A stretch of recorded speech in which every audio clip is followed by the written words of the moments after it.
Olá, boa noite. Começa agora mais uma edição do Jornal da Difusora. Vamos aos destaques de hoje. Após mais de um mês internado, morre menino de 2 anos, diagnosticado com raiva humana no Maranhão. Com os avanços no combate à pandemia, especialistas consideram a possibilidade de suspensão do uso das máscaras em locais abertos em São Luís. Na Assembleia Legislativa, deputados discutem equilíbrio do transporte público da capital. Em Imperatriz, a Defesa Civil monitora o crescimento no volume de água do Rio Tocantins e emite alerta após um jovem morrer afogado. E ainda, TV Difusora vai sabatinar os candidatos à presidência da Ordem dos Advogados do Brasil. Essas e outras notícias a partir de agora no JD.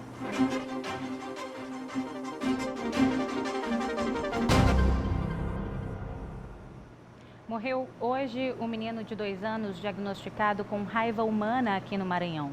Ele estava internado no Hospital Universitário Materno Infantil desde o mês passado. A criança estava internada há 45 dias na unidade de cuidados intensivos pediátrico do Hospital Universitário, na capital maranhense. O garoto, de apenas 2 anos, morreu no início da tarde desta quarta-feira, vítima de raiva humana. O caso foi registrado após 8 anos sem nenhum tipo de registro da doença aqui no Maranhão. Ainda em 2013, haviam sido notificados os 2 últimos casos da doença, nas cidades de Humberto de Campos e em São José de Ribamar, a região metropolitana de São Luís. O menino foi mordido por um animal silvestre em um povoado no município de Chapadinha, distante cerca de 250 quilômetros da capital São Luís. A Secretaria Estadual de Saúde, por meio de nota, lamentou o falecimento da criança e informou ainda que adotou ações imediatas a partir da notificação do caso, antes da confirmação do resultado. O Departamento de Controle de Zoonoses esteve no município de Chapadinha e permanece com acompanhamento de vigilância na cidade, junto à Secretaria de Saúde do município. A Secretaria destacou ainda que realizou treinamento e capacitações das equipes de saúde do município sobre manejo clínico e medidas profiláticas da raiva. Além disso, animais do povoado e regiões vizinhas foram todos vacinados, bem como as pessoas em contato com a criança também passaram pelo protocolo preconizado pelo Ministério da Saúde, com vacinação. A Câmara de Vereadores de São Luís aprovou nesta quarta-feira a criação de uma comissão parlamentar de inquérito para investigar o sistema de transporte público aqui de São Luís. As informações a gente confere agora ao vivo com a repórter Andressa Miranda. Boa noite, Andressa. Boa noite, Geice. É você que acompanha o Jornal da Difusora.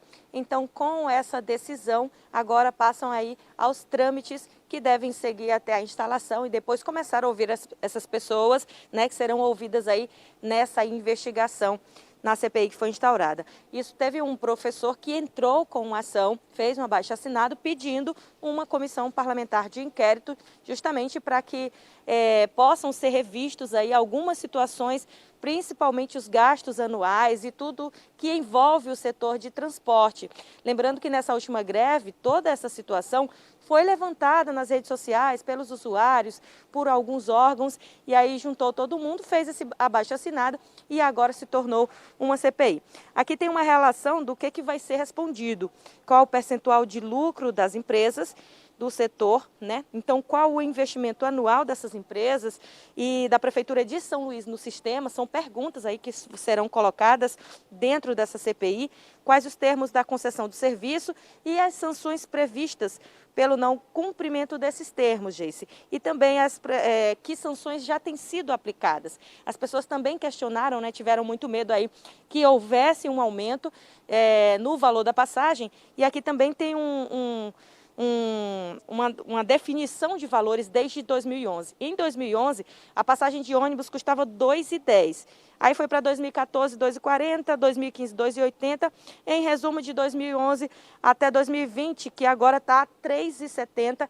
Isso porque essa última greve não resultou em aumento para o usuário, porém teve esse subsídio aí, mas as pessoas continuam questionando. E agora nós vamos acompanhar o desenrolar dessa história. Geice, é com você.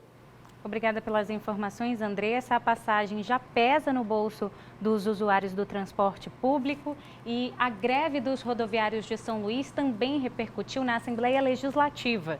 Os parlamentares questionam o equilíbrio financeiro do sistema.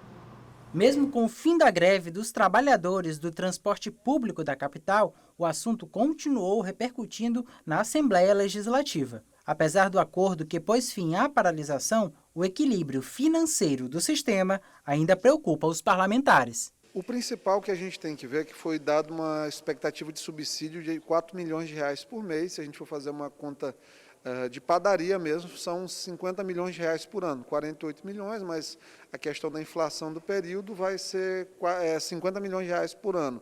Em 4 anos é uma conta de 200 milhões de reais, que termina sendo uma conta pesada, muito parecido com o que o Edivaldo investiu em infraestrutura na cidade, vai ser investido em transporte público apenas subsidiando.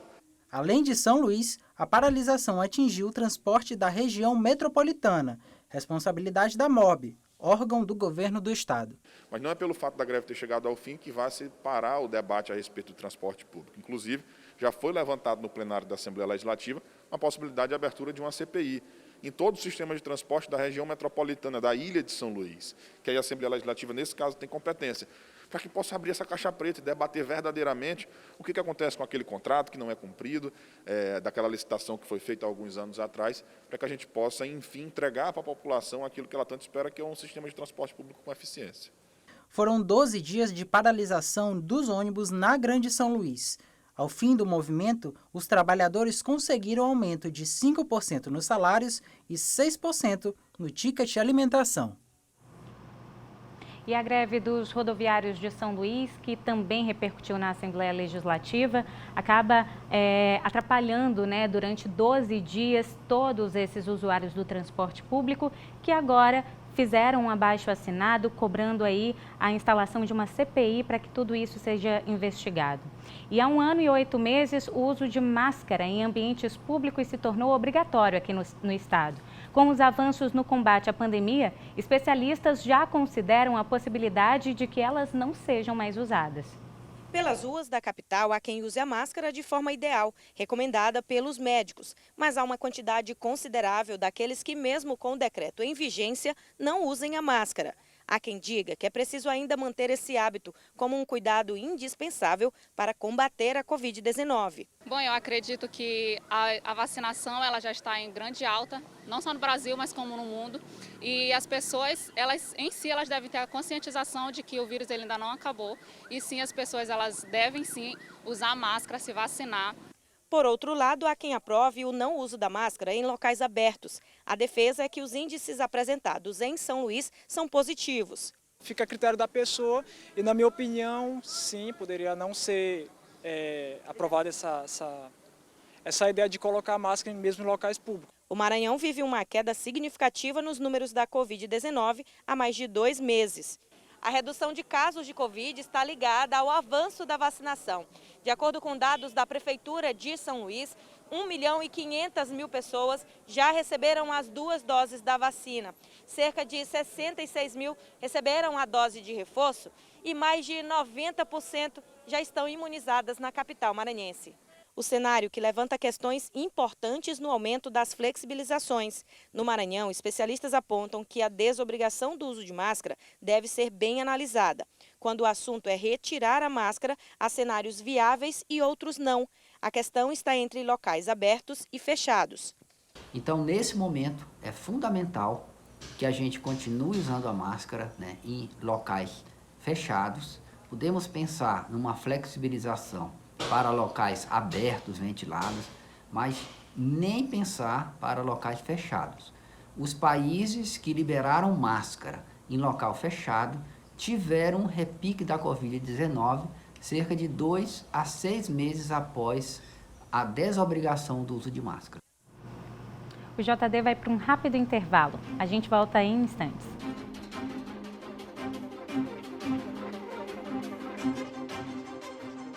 Em Imperatriz, a Defesa Civil está monitorando o crescimento do volume de água do rio Tocantins e emitiu um alerta para quem frequenta as margens do rio. Nas últimas 24 horas, o volume de água do rio Tocantins subiu 1,50 m, segundo a Superintendência da Defesa Civil. Na última terça-feira, um motorista deixou o veículo na parte mais baixa da rampa do cais durante algumas horas e, quando retornou, encontrou o carro com as rodas encobertas pela água. A oscilação elevou o nível em 1,40 m naquele horário, mas sem ultrapassar o nível normal. Na manhã desta quarta-feira, mais um aumento de 10 centímetros no volume de água. De acordo com o superintendente Josiano Galvão, resultado de chuvas nos estados do Goiás e Tocantins. Nós temos aí uma elevação do rio Tocantins nas últimas horas, na realidade é uma oscilação. E hoje nós já estamos com esse nível um pouco mais alterado. Hoje está 10 centímetros abaixo de zero, ontem estava 20. De 2 dias para cá o nível do rio tem subido 1,50 m. Não passou de zero ainda, mas o motivo da elevação foi devido às fortes chuvas montante Imperatriz, região Tocantins e Goiás. A orientação para quem frequenta as margens do rio Tocantins, a trabalho ou lazer, é redobrar a atenção nesse período. Aqueles que gostam de tomar banho no rio Tocantins, o ideal, a orientação é para que não se direcione. Por qualquer momento você pode ser surpreendido pela elevação do rio Tocantins. E as pessoas que também deixam seus veículos nas margens dos rios para ir para a chácara, enfim, para atravessar o rio Tocantins, o ideal é que deixem uma parte bem mais alta para que você não seja pego de surpresa pela elevação do rio Tocantins, atingindo assim o seu veículo. O Antônio navega o rio Tocantins há quase 5 décadas. Nos últimos anos está acostumado com a oscilação do nível, principalmente nessa época, com chuvas na região e as alterações na vazão da hidrelétrica de Estreito. Esses 3 dias atrás estava lá embaixo, agora, uns 4 dias, né? Agora de ontem para cá ela encheu muito, agora já está voltando de novo. Tu vem hoje, está um jeito. Amanhã está cheio, depois da manhã está seco, é assim. A Defesa Civil de Imperatriz diz que a previsão de chuva para os próximos 2 dias é entre 10 e 20 milímetros. E a gente continua falando sobre o rio Tocantins porque o corpo de um jovem que se afogou foi encontrado hoje. Quem traz as informações ao vivo para a gente é o repórter Geisel Nascimento. Boa noite, Geisel. Boa noite, Geice. Boa noite a todos acompanhando a nossa programação. Esta triste notícia, né? Esse fato aconteceu ontem no feriado de Finados, onde o jovem Alexandre saiu para passar o feriado com a família e amigos no município de Governador Edson Lobão, na área rural, conhecido como setor agrícola. Ao brincar às margens do rio Tocantins, em um determinado momento, o Alexandre mergulhou e não retornou para a superfície. Minutos depois, a família se desesperou e alguns barqueiros tentaram atrás do corpo do Alexandre, mas ninguém encontrou. Infelizmente, veio a triste realidade, né? Hoje, o corpo do Alexandre foi encontrado no mesmo lugar, no setor agrícola, no município de Governador Edson Lobão. O Corpo de Bombeiros foi acionado, a equipe de mergulhadores esteve no local e encontrou e localizou o corpo do Alexandre. O Corpo de Bombeiros de Imperatriz faz um alerta nesse período, mesmo que as pessoas saibam nadar, todo cuidado é pouco e a atenção deve ser redobrada. Eu volto com você no estúdio na capital, Geice. Obrigada pelas informações, Geisel. E agora eu tenho um recadinho para você. O Difusora On já está no ar. Confere aí. Chegou um novo jeito de te conectar ao mundo. Está no ar o portal Difusora On.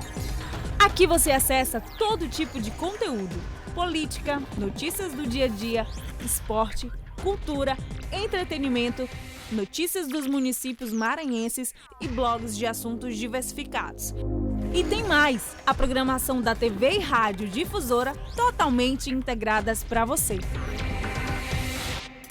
Difusora On, conecta você. O novo portal do Sistema Difusora traz muito mais informação de qualidade para você. São conteúdos diversificados, além da programação da rádio e TV totalmente integradas. E tudo isso de uma forma dinâmica com a credibilidade do Sistema Difusora que você já conhece. Acesse agora difusoraon.com e fique por dentro do que há de melhor em notícia, informação e entretenimento. Difusora On conecta você.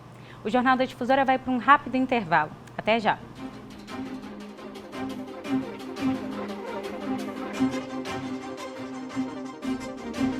As eleições da OAB Maranhão vão acontecer no próximo dia 16. Por isso, a partir da próxima segunda-feira, a TV Difusora vai sabatinar os candidatos à presidência da instituição.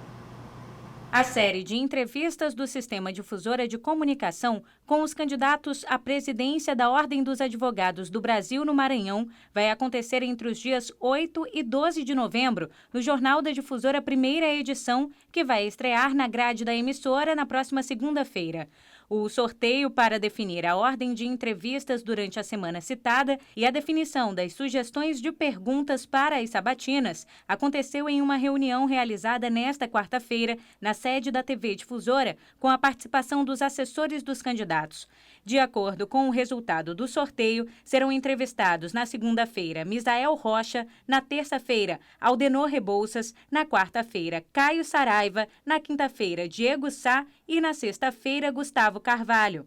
As sabatinas serão realizadas com as seguintes regras: apresentação do candidato feita pelo apresentador com biografia enviada pelo candidato. 2 perguntas, primeira e última, feita pelo apresentador Adalberto Melo. As outras 3 perguntas serão feitas pelos comentaristas Kate Almeida, Eduardo Ericeira e John Coutrin. O tempo para cada resposta é de 2 minutos.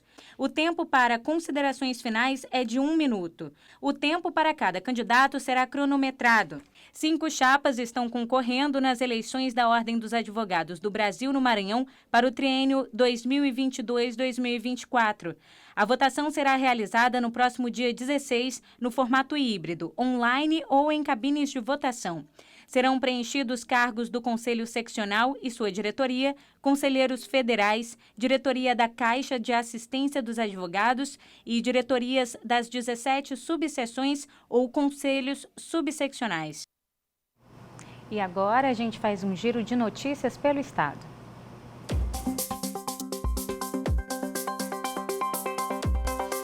O secretário de Administração de Mirinzal, Ricardo Amorim, morreu na manhã desta quarta-feira após complicações de lesões causadas por um acidente de carro.